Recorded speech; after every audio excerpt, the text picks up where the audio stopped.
Oke, Rayu Sagung Dumadi. Ini babakan tentang madep mantep aksoromo manembah mring ilahi, tentang mudra witarka abhidharma. Ini mudra tengah, paling tengah bentuknya begini. Lalu ada penjelasan tadi, apa si Kolis tadi ngomong kenapa kok nenek moyang ini dianggap apa oleh pendogma bagaimana? Ratunya jin. Terus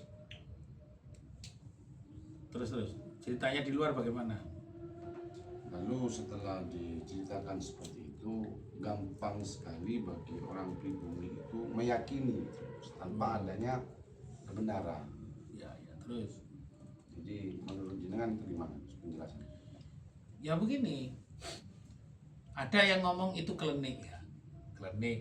Nah, klenik itu bahasa dari mana etimologis kata klenik, klenik. Makanya saya ngomong sama Gus Fahmi tadi, orang ateis yang ada di framing itu katanya kita ini dibohongi oleh orang-orang para pendakwah agama. Ya benar, saya katakan benar orang ateis mengatakan itu, karena orang pendakwah agama itu belum tentu juga kenal dengan Sang Pencipta. Dia hanya belajar teori, tulisan yang dibaca. Makanya Gus Dur mengatakan ojo mong pinter moco lan nulise. Gus Dur harus mengingatkan kok, ojo mong pinter moco lan tulise. Berarti kita ini kan tidak boleh hanya sekedar pinter membaca dan menulis, tapi mencari kebenaran dari tulisan itu. Karena semua firman-firman itu bisa saja itu adalah tulisan semiotik. Bahkan sekarang yang dikaji oleh orang-orang, makanya banyak memperdebatkan tentang Alkitab. Sebenarnya yang mempersoalkan itu, yang menafsirkan Alkitab, orang yang tidak paham Alkitab. Alkitab yang asli, yang diciptakan oleh Allah, siapa? Ya badan kita, karena diproses di dalam alam rahim. Kalau tulisan yang direduksi oleh tulisan kan dibuat percetakan, edisi 70, edisi 30, edisi. Bahkan ada yang mengatakan bahwa dalam sebuah framing media itu, bahwa Al-Quran yang dikirim di sini adalah diproduksi di Mesir tahun 1900 berapa, lupa saya kalau kan. Itu dikumpulkan orang-orang membawa Al-Qurannya masing-masing, disadur dan diartikan masing-masing. Boleh lah, gak apa-apa. Tapi bagi orang tasawuf, sebenarnya yang dibaca itu ya kitab kita tiap hari ini. Nah, mudra witarka dan abhidharma pada tingkatan ini sendiri apa? Apakah dengan tulisan Alkitab, Taurat, Zabur, Weda, Rajweda, Tarwaweda, Yajurweda, Seruti, Semerti, Tripitaka Sutta, Tripitaka Vedaya, Tripitaka Abhidharma, lalu kitab kitab-kitab Jawa yang dibuat saduran, ini sama aja saya sudah sedang membuat kitab. Saya sudah juga membuat kitab. Kitab ini ditulis oleh saya sendiri ketika saya memahami, oh ini loh hati saya kok kurang taat kepada Tuhan. Oh ini loh hati saya kok masih sombong. Dari mana munculnya sifat sombong? Dari hati, karena tidak amitabha. Loh kok hati ini gak tabah? Karena kekurangan uang saja, tidak ada uang untuk beli terasi, beli pisang goreng, kok hati saya kok panas?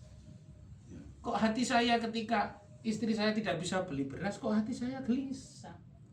Ini kitab yang saya tulis. Jadi firman-firman, kenapa Tuhan kok hati saya kok tidak taat kepada kamu? Sedangkan badan ini taat sekali. Ini yang perlu ditulis. Tulisan saya ini sebagai kajian saya sendiri. Kalau tulisan itu penuntun agama untuk mengenal Tuhan. Nah, kalau tulisan saya sendiri, ini petuntun untuk saya yakin kepada Sang Pencipta saya. Karena kitab yang sebenarnya yang menuntun saya ya badan saya. Nggak ada ceritanya buku itu bisa menuntun kesabaran. Mana ada? Lupa, nggak ada. Nggak ada. Tapi kalau kitabnya Mas Nur, ya nuntun ya. Bisa nuntun motor, bisa nuntun kerupuk, bisa nenteng jamu. Nah, itu. Di amitabha, yang tidak tabah itu kan hati kita, yaitu kitab itu sendiri. Kalau paham loh. Kalau tidak paham, yang mengajarkan saya nggak perlu baca Pak. Saya baca kitab saya kadang-kadang nggak sabar gara-gara gula mau beli 2 kilo oleh 1 kilo tok, gara-gara beras masih sukat pahala. Itu Amitabha. Itu diperintahkan yang suruh tabah dan taat, tabah taat ento. Baiku badan ingsun. Ami aku madhep marang ingsun, taat marang badan. Amitabha kan gitu, aku madhep marang ingsun, taat marang badan. Yang disuruh taat hati is your heart. Because God is my heart, God is my freedom, God is my life, God is my style. Jadi gaya kita sudah gaya Tuhan. Jadi tidak sibuk, tidak susah, tidak sombong. Mana Tuhan sombong? Ini agak panjang, nggak apa-apa. Tuhan nggak sombong. Tuhan yang menciptakan alam semesta itu, Sang Yang Widi, Sang Yang Yoyo, Sang Yang Tunggal, Sang Yang Menang, menciptakan banyak loh. Nggak pernah ngomong, "Hei Nur, aku sing gawe alam, konar." Nggak pernah ya. Nggak ada Tuhan sombong. Mana ada Tuhan? Ada Gusti itu congkak. Kaji Kulis, sopo sing gawe lautan, aku kan gawe sopo. Nggak ada, nggak ada. Nah, bagaimana kita juga seperti itu? Hati kita suruh. Jangan sombong lah. Allah menciptakan alam semesta gak sombong. Kono mek iso nggodhog bakso ae sombong. Lha opo? Allah membuat kelapa, rambutan, lidah buaya, kumis kucing, gak pernah sombong. Hanya karena kamu diangkat oleh perkumpulan kamu, lalu kamu sombong. Buat apa? Apakah karena berdiri di atas majelis, di mimbar seperti itu kamu sombong? Allah itu tidak pernah sombong.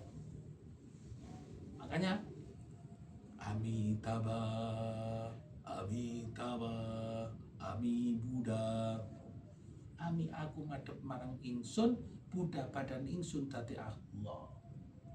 Ayo belajar. Tulisan ini adalah catatan khusus sebenarnya. Apakah karena uang? Uangmu seberapa? Allah menciptakan gunung, lautan, pohon-pohonan, kalau dikalkulasi berapa triliun, kok kayak Bill Gates sama Donald Trump, kayak yang punya pas dadi sombong, nggak ada apa-apanya. Makanya tidak mampu mereka sampai kepada clan E itu tadi, clan E, kemampuan kita membaca alam semesta ini. Mereka tidak sampai, mereka itu hanya sekedar korporasi material. Mereka hanya mengkapitalisasi, bahkan kadang-kadang kalaupun agamanya beda, tapi keyakinannya hanya satu. Tentu semuanya agamanya beda, tapi kalau kepercayaannya satu, yang sama, uang lah ya apa. Sekarang banyak pakar-pakar, profesor, bintu-bintu semua. Kenapa? Dia tidak memahami tentang dirinya. Siapa yang ada dirinya? Masa Tuhan diatur sama uang? Masa Tuhan diatur dengan nominal? Tuhan diatur dengan Alkitab? Tuhan itu yang dibutuhkan adalah hatimu yang suci. Sehingga pratingkah, akhlak, budi pakerti, luhur itu muncul di dalam diri kita. Akhirnya apa yang terjadi? Alam akan menjadi baik. Sementara alam ini jadi rusak. Banjir di Denpasar, di Seminyak, banjir di Keraksaan, di Jember kemarin, ada di Tegal, lalu ada di Aceh, semuanya rusak semuanya. Karena apa? Yaitu tadi menungsone wis padha elek, merusak alam. Sumatera Barat, Sumatera Utara, Aceh kalau tidak dirusak oleh manusia, masa akan ada longsor? Masa akan ada banjir bandang? Masa ada balok-balok? Nah itu. Karena semuanya orang sudah tidak memahami keberlangsungan anak cucu. Pemimpin-pemimpin kita ini rakus. Kita ini harus berpikir bagaimana mengurangi kesenangan kita, kerakusan kita untuk keberlangsungan anak cucu. Minimal generasi keempat ke depan, 2035 masih ada yang bisa dimakan oleh anak cucu. Ini kita sadarkan. Apapun ini, apakah program pemerintah? Ya program pemerintah ini kan uang rakyat, Pak. Ya. Apakah uang kesehatan bukan uang dari rakyat? Dana pendidikan apa enggak dari rakyat? MBG apa enggak dari rakyat? Kita yang diperah. Tapi alam jangan dirusak dong. Alam jangan dirusak. Karena alam ini menyimpan cadangan keberlangsungan hidup anak cucu kita gitu. Ya, ini pesan dari tingkatan yang paling dalam. Semoga ini bermanfaat buat kita semua. Kajian kita hari ini sudah kita wedar aksara mo, ada mudra aksobia, ada mudra wara, mudra dhyana, mudra abya, witarka dan abhidharma. Mari kita pelajari lebih dalam lagi agar semakin banyak orang yang punya kesadaran, bukan punya kebingungan. Sementara orang bingung dengan teoritik syariat beragama tapi Tuhan diabaikan, tak ada lagi yang mengagungkan ketuhanan yang Maha Esa dalam Pancasila, sehingga keberlangsungan anak cucu, keberlangsungan keturunan-keturunan kita untuk memperbaiki generasi akan datang rusak karena kerakusan pemimpin yang tidak menegakkan Pancasila. Semoga Indonesia menjadi selamat. Terima kasih. Rahayu Sarwi Dumadi.